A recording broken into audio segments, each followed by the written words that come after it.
Et bienvenue à tous, nous sommes le lundi 7 décembre 2020, Sylvain avec vous pour cette nouvelle émission, j'espère que vous allez bien.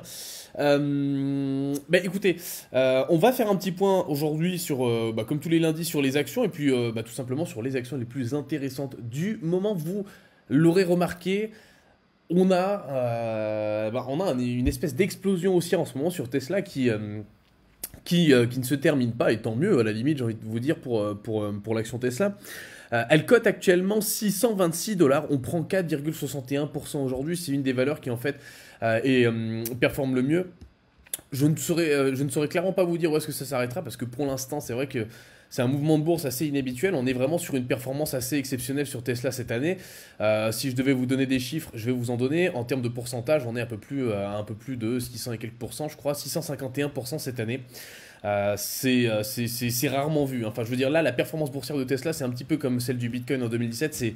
C'est pas quelque chose qui arrive très souvent. Je vous rappelle que Tesla, bon là, le prix du cours de l'action est ajusté parce qu'ils ont justement divisé le nombre d'actions. Mais en gros, on a démarré l'année avec un prix ajusté aux alentours de 87 euros, 87 dollars par action. On est à 626. D'accord? Donc autant vous dire que c'est une explosion comme on n'en reverra pas très souvent à mon avis. Et voilà, bon, c'est une histoire de bourse qui est quand même assez folle. Tesla, on ne sait pas encore où est-ce que ça s'arrêtera. Et puis, c'est un petit peu à l'image de toutes les valeurs tech. Alors aujourd'hui, sur Facebook, on prend 2%, mais rien de spécial, on végète sous les plus hauts. Amazon, c'est pareil, on est toujours dans une espèce de range et ça ne bouge pas. Netflix, on prend 3%, mais pareil, on est toujours dans des ranges en fait sur la majorité des valeurs technologiques. Donc on sent quand même qu'il y a un certain attentisme de la part du marché qui, après s'être fait plaisir en fait pendant cet été sur les valeurs tech, est en train en fait petit à petit de se calmer. Quand on regarde les valeurs bancaires et les valeurs comme JP Morgan et toutes les banques qui aujourd'hui sont plutôt dans le rouge. Alors c'est pas non plus des grosses performances dans le rouge, mais on démarre petit à petit dans le rouge. JP Morgan on perd 0,36, Bank of America on perd 0,72, BNP on est à moins 2,70%. Enfin voilà, je veux vous dire par là que le marché il commence à se tasser, les mouvements acheteurs commencent à se tasser petit à petit. On est loin d'être vendeur, le marché est quand même dans une belle tendance haussière, mais c'est vrai qu'il y a moins de flux, on le constate en fait, hein. Plus on approche de la fin de l'année, et c'est vrai que moins il y a d'actions. Vous regardez Goldman Sachs, on est à 230, combien, 239,30 ici sur Goldman Sachs. Deutsche Bank on perd 1,25%, donc on est vraiment dans une situation où le marché est en train de se calmer petit à petit. Et à la limite, j'ai envie de vous dire, le meilleur témoin de tout ça, c'est l'indice VIX. Pourquoi? Parce que le VIX, c'est quand même le témoin et le baromètre de la peur. Aujourd'hui, il prend 3,90%, mais regardez quand même la tendance du VIX depuis le début de l'année. On est en train petit à petit d'arriver, et je vais vous mettre le graphique en weekly, hein, mais on est en train de revenir dans une zone de situation normale. C'est-à-dire que le VIX, là, est en train de revenir sur sa moyenne qui est située à peu près à 15. Voilà, 15, 17.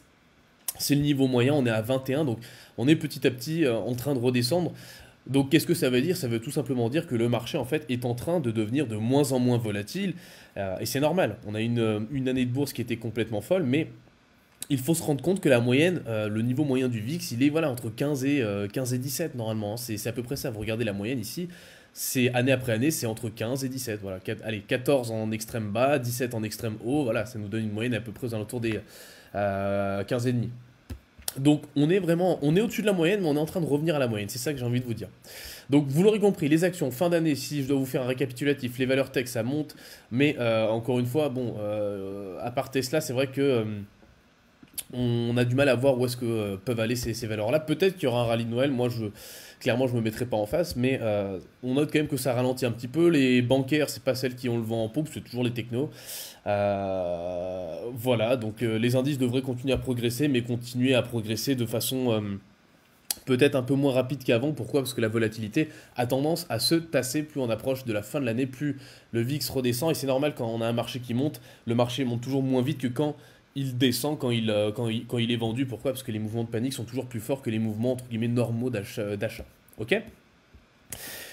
Voilà les amis, écoutez, c'est tout pour moi pour aujourd'hui. Je vous ai transmis les plans, en tout cas sur le marché action pour cette semaine. Si vous avez des questions, n'hésitez pas à me solliciter directement dans la section des commentaires. Vous me taguez directement sur le chat et je me ferai un plaisir d'y répondre. Et je vous souhaite une excellente journée, une excellente en tout cas fin de séance de bourse. Je vous dis à très bientôt les amis.